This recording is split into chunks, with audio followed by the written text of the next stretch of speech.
Kepala Desa Cikujang, Henny Mulyadi tengah menjadi sorotan usai dirinya ditetapkan menjadi tersangka korupsi oleh Kejaksaan Negeri Kabupaten Sukabumi pada Senin tanggal 28 Juli tahun 2025 lalu. Ia menjadi perbincangan karena tersenyum lebar saat dikenakan rompi tahanan sebelum dibawa ke lapas perempuan di Bandung. Tribun Priangan menelusuri sosok kepala desa tersebut.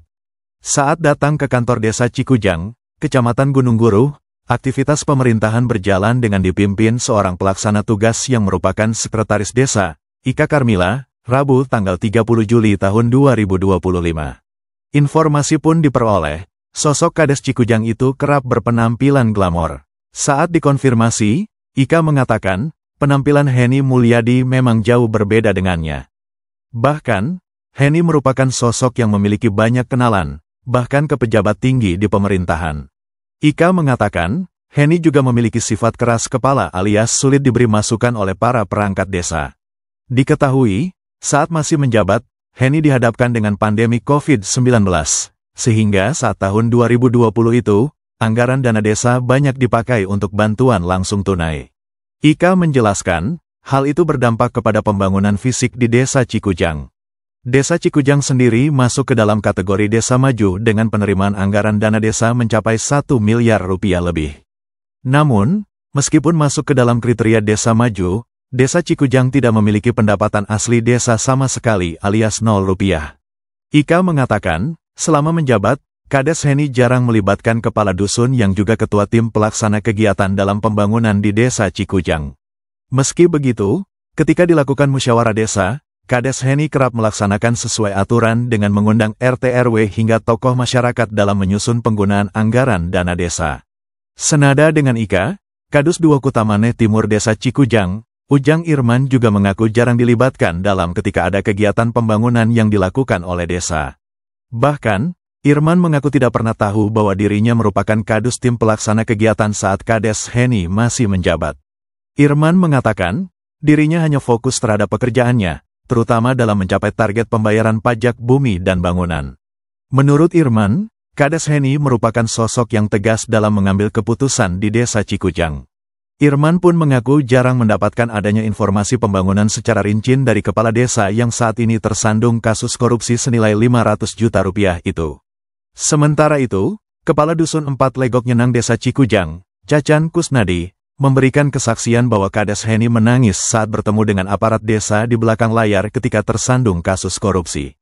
Menurut Cacan, Kades Henny tersenyum lebar saat dipakaikan rompi tahanan merupakan caranya memperlihatkan ketegaran di hadapan orang-orang. Cacan menuturkan, dirinya tidak menyangka sang Kades terjerat kasus korupsi. Ia mengatakan, Kades Henny merupakan sosok yang ramah kepada masyarakat. Mengenai peran Kadus dalam pembangunan di desa selama dipimpin Kades Henny, Cacan mengatakan, Kadus jarang terlibat langsung. Cacan juga mengungkap, Kades Henny merupakan sosok yang aktif di organisasi dan berkomunikasi baik dengan masyarakat, terutama di wilayah kedusunannya. Kalau pandangan saya itu Bu Kades itu ya pimpinan kami ya. Kalau dari segi karakter beliau itu ya mungkin kemarin viral di media itu beliau senyum lebar ketika mengenakan rompi. Menurut saya itu hanya apa ya, mungkin hanya menunjukkan ketegaran beliau aja. Kalau ketemu sama kami di belakang setelah ada kejadian ini, ya emosional kita ya sedih, beliau juga sedih sama ya normal lah. Ada kejadian seperti itu pasti normalnya ya sedih lah. Kalau kemarin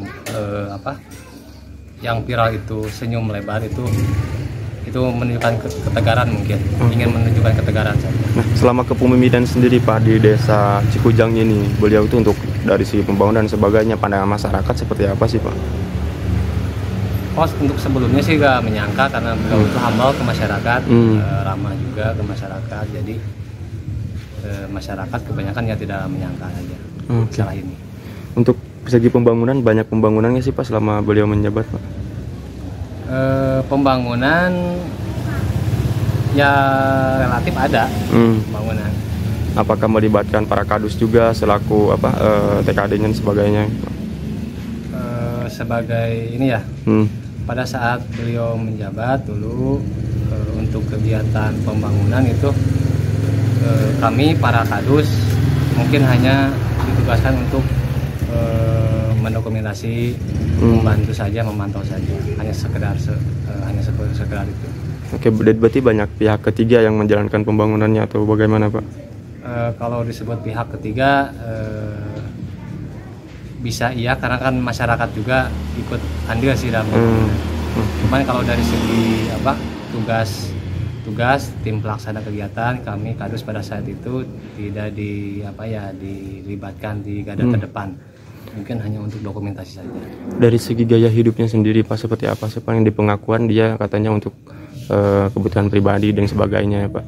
Pandangan dari Bapak sendiri, Pak, seperti apa, Pak? Oh iya, kalau untuk kehidupan pribadi, karena kan saya hanya ketemu di kantor saja ya, sebatas di kantor. Jadi untuk kehidupan di luarnya saya kurang begitu memahami, kurang begitu hafal, Pak. Oke, siap. Yang pasti beliau saat menjabat selaku kepala desanya, Pak, tidak secara pribadi dia dan sebagainya. Itu berarti dengan masyarakat memang sering komunikasi atau bagaimana? Oh iya, beliau itu yang tadi saya sebutkan, humble ke masyarakat, sering turut. Saya juga sering mendampingi beliau. Jadi di kedusunan saya, khususnya kedusunan 4 itu, masyarakat tidak menyangka ketika mendengar adanya temuan